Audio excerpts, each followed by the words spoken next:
অভ্যুত্থান হওয়ার পিছনের যে গল্পগুলো এবং পিছনের যে চেতনাগুলো কাজ করেছিল, শাহাদাতের তামান্না, সবাই এক কাতারে চলে আসা, এরপরে ফ্যাসিবাদ এবং কোনো জুলুমতন্ত্রে যে পৃথিবীতে স্থায়ী না, পৃথিবীর ইতিহাসে সে ফেরাউন নমরুদ থেকে শুরু করে এবং স্বৈরাচার যেখানে পৃথিবীর যে প্রান্তে যারা তাদের ক্ষমতাকে টিকিয়ে রাখার জন্য জুলুমের পথ বেছে নিয়েছিল, কিন্তু একটি পর্যায়ে আসলে কেউ টিকিয়ে থাকতে পারেনি।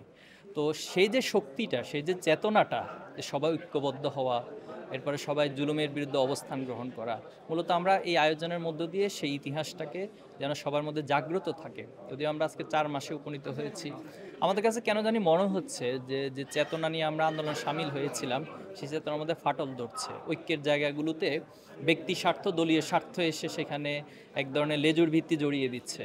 তো এগুলো থেকে যেন আমরা উত্তরণ হতে পারি এবং শহীদদেরকে আমরা যেন মনে ধারণ করতে পারি, এই আয়োজনের মধ্য দিয়ে আমরা সকল শিক্ষার্থী, সাধারণ মানুষ, ছাত্র জনতার কাছে সেই মেসেজগুলো দিতে চাই। এবং আগামী বাংলাদেশ বিনির্মাণে যেন শহীদদের সেই চাওয়া পাওয়াগুলো এবং শহীদদের পরিবারের যে আকাঙ্ক্ষাগুলো, সেটা যেন বাস্তবায়িত হয়, সে ঐক্যবদ্ধ একটি জায়গা তৈরি হবে এবং আমরা সেই বাংলাদেশ বিনির্মাণ করতে পারবো, সেটাই প্রত্যাশা রাখছি।